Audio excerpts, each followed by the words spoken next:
Hey, Joe here. On today's episode, we're going to use this tool to vacuum purge and refill the cooling system on my race car. Let's go.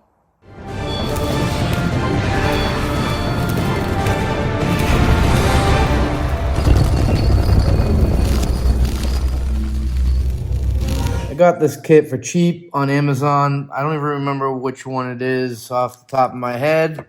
I'll put a link in the description or maybe overlay it here, something like that. But they're all basically the same. You have this piece here. It's got this rubber plug here. When you tighten this knob, it squeezes this rubber plug and it gets wider and it plugs your radiator cap entrance, inlet, whatever you want to call that.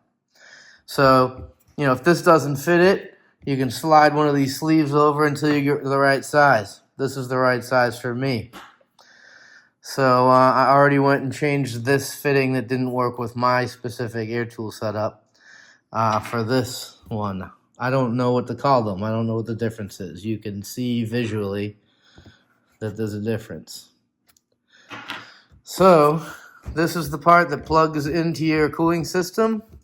Tightens down. It's got your vacuum gauge here.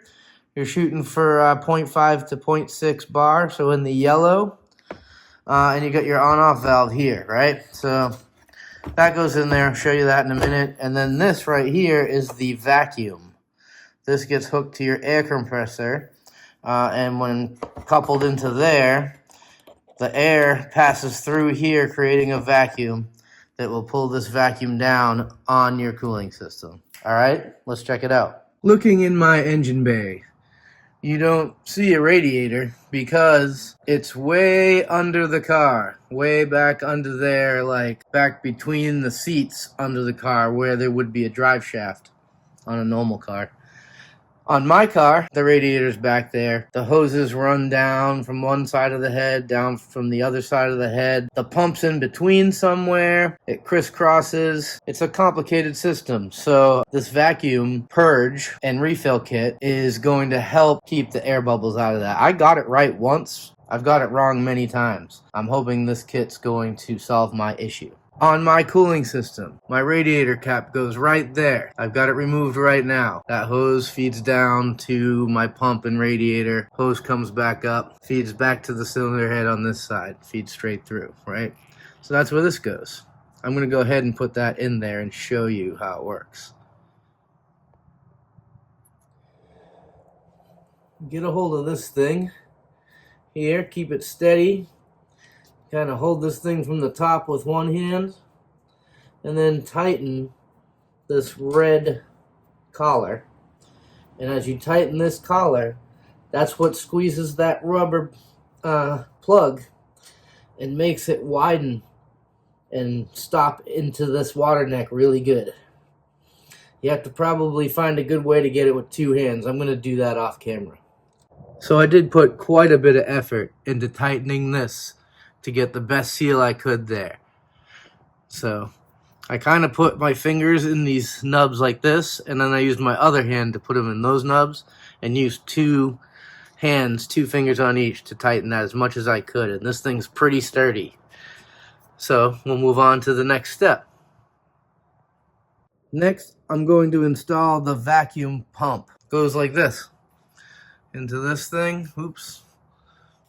This is the end that goes in here, slides in about to there, locks in. This end is for your compressor hose, which I'm about to plug in there. This is the vent that allows it to pull the vacuum. Keep up.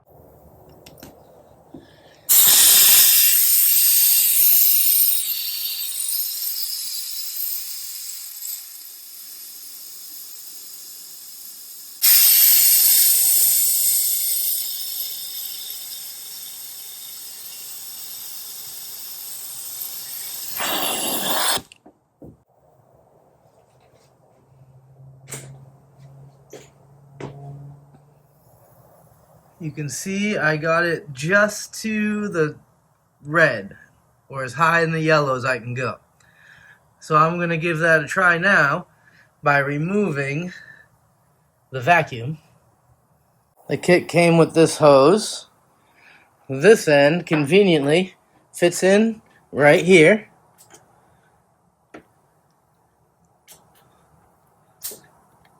Like that. The other end goes in this bucket with this jug handy and this thing in the bottom of that.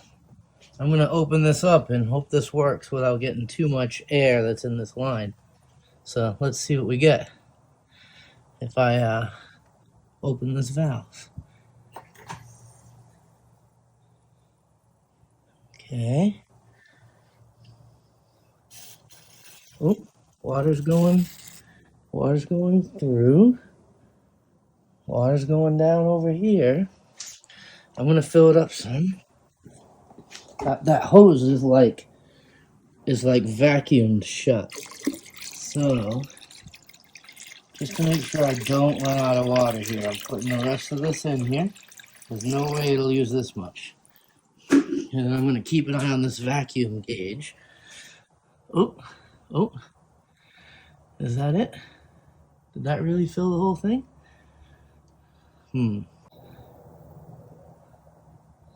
Shut the valve off, and let's see what I can find. So I just pulled this thing off of here, and look at that.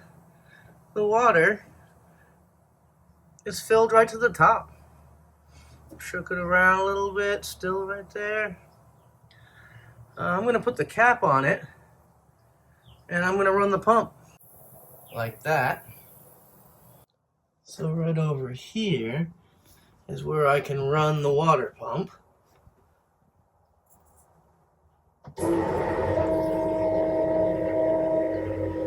That pump is definitely moving water. Let's go take a look. Okay, I can feel water moving through that hose. The other one's over here. Might be tough to see, but I think I can get it. It's right there. Oh yeah, it's definitely. I would say that that's maybe the outlet side, because that one I can feel really pumping. And it goes in the cylinder head here. Comes out this side and goes down to the radiator. Back to the pump. Anyway. Sounds like it's working great. I'm going to kill the pump, let it sit for a minute, and then I'm going to pull that cap off and see if it still looks like this thing's full. I can just top off the overflow and go test it. Yeah, there's fluid in there, pretty low. Seems right for cold. Pump back off, radiator cap back off, right? There's water in there. There's like a foaminess to it right now because I was running it, but yeah, I need to add like 1 ounce of water to it. So yeah, I'm just gonna top this off by hand now, cap this off, and I'm gonna call that complete. And this thing works. I'm impressed. My cooling system doesn't hold as much water as I thought it did, and I'm gonna go racing. See ya. After this, I got a few more little things on my list, and I'm ready to take this thing to the track. Put cheese on it.